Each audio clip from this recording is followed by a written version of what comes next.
How's it going, Trey? So, Through the first 4 weeks, what have you liked about what you and the receivers, but also the offense as a whole, have done? when it comes to the receivers, I just like the fact that no matter what happens during the game, we're going in and we're going to work every play. Like, we're going to give all our effort. We're leaving it on the field.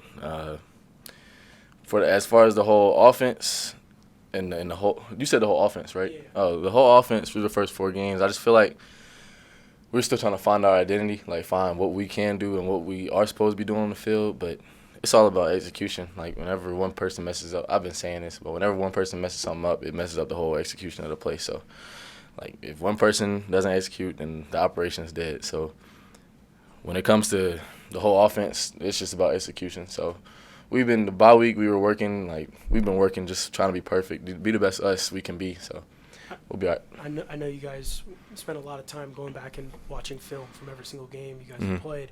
What are some of the things that stood out from watching the offense on film from the first 4 weeks? We just left a lot of opportunities out there, whether it's a drop pass, a route ran the wrong way, quarterbacks scrambling when somebody. It's just little things.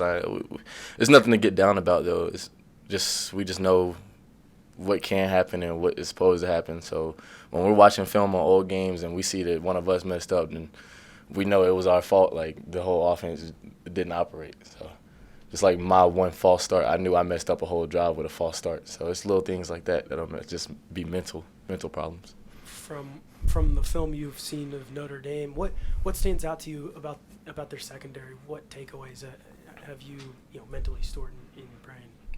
They're physical. They play hard. Their whole defense plays hard. They play hard the whole game. They're not going to fold. Like, no matter if we get up by a lot, if we get down by a lot, they're still going to go hard as they did from the first play. So we just got to come out and match that same energy and play even harder, because whoever plays the hardest is going to win the game.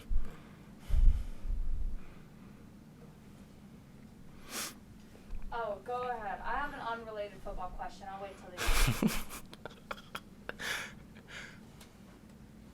Trey, we talked to Brax last week about his chemistry with you and Tavion. Mm-hmm. It's been going pretty well so far with you guys staying out. So can you touch on that as well, what you think it's been for you guys? Yeah, I feel like our chemistry has been good. It's been exactly what we've been practicing over spring ball, summer, and fall camp. But we all know that it can get much better. So we haven't been satisfied with what we've been doing, but we know our chemistry has been there. But we can put so much on display, we're not even satisfied at all right now.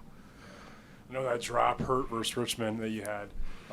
How do you kind of mentally move on from that and get to the next play? What do you kind of tell yourself in your head once that happens? Wait, can you say that again? Yeah, I think you had a drop, maybe versus Richmond or maybe the previous game. UNC. Was it UNC? So how do you kind of mentally, get ahead of that and move on to the next play? What do you tell yourself in your conscience? Don't drop another pass.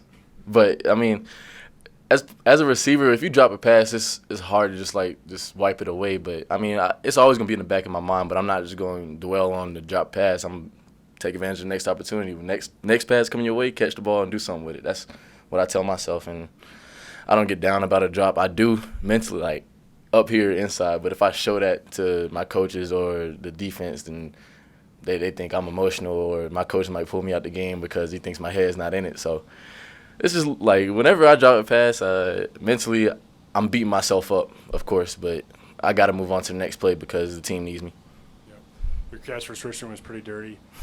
Was your phone blown up a ton? What did people tell you after they saw that catch?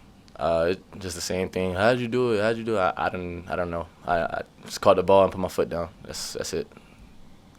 All right, let's go up to Zoom to David Teal. Right. Everybody wants to play as many snaps as possible, but how much would it help you and Tavion and Caleb if some of the younger guys behind you developed and provided a little depth there at wideout? It would help tremendously with, like, just based off of us all playing like 60-plus snaps a game. Over this next little 8-game drive, like 8-game stretch, like it could beat our bodies down. I mean, I've seen it happen to our receiver room before. Like last year, we traveled to the last couple games with 6 receivers, so it's just them cleaning up little things in practice, getting healthy. They'll come along, but just them getting reps. J. Pay, D. Loft, and Jay Jones and Dalen they just gotta be able to execute during the weeks of practice, and whenever they do that, then they'll get the snaps in the game. But they'll be all right. Like the snaps will come, and the reps will drop for the starting. Have you seen some encouraging signs? Have I seen some encouraging signs? Is that what you said? Yes. From them. Oh, of course. I've seen Jay Jones. He's been working himself back into the rotation. He's been himself. D. Lofton, he's been working since he got here in the spring, and he looks even better and better every day. You got Dalen. Dalen looks good. Dalen just you gotta talk to Dalen like he's like. I gotta talk to Dalen like an older person was talking to me when I came in, because it's like some days Dalen will just be in his own head. I'm like, Dalen, come on, let's go. We about to work, practice time. And then Dalen will click. Like, it's just like, but I like what that young group is doing. I like what they're going to be. Thank you. All right, Brooke? I saw on Twitter that your dad owns a barbecue restaurant in Greensboro. Is that something you've grown up around, and how long has that been around? And are you the pit expert because your dad? My grandpa founded it in 1999. Him and my grandma started. My dad works there. My dad's girlfriend works there. My mom used to work there. My uncle works there. It's a family restaurant. It's Boss Hog's Barbecue. I grew up on it. I still live on it whenever I do go home. Being up here, I'm not going to say it hurts that I don't get it every day, but back home, like if I'm in Greensboro, every single day I'm eating Boss Hog. So these last 4 years have been a little rough, but it's all right. How do you think that Virginia-style barbecue, now that it's kind of like trendy to be a barbecue seller, you know, being an OG, how does this Virginia barbecue stack up to what y'all are making in Greensboro? Yeah, I don't think they deserve to be in the same sentence. Sorry, that comparison is nothing to me. North Carolina barbecue hits different. I guess it's because I'm from North Carolina. I'm biased to it, but I haven't had any barbecue in Virginia anywhere near Greensboro, North Carolina. So if I were to go to Greensboro, say next week, what would I go and order at Boss Hog's? What do you like? You like everything. You like ribs? Yeah.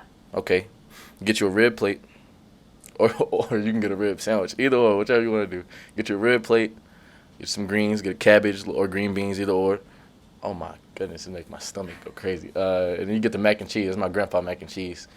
Hush puppies on the side and that sweet tea. That's my grandma's sweet tea. That's the combo right there. That was my go-to coming up. You get that combo right there, you be all right. Sold. Awesome. Where in town is it? It's 2314 Bessemer Avenue.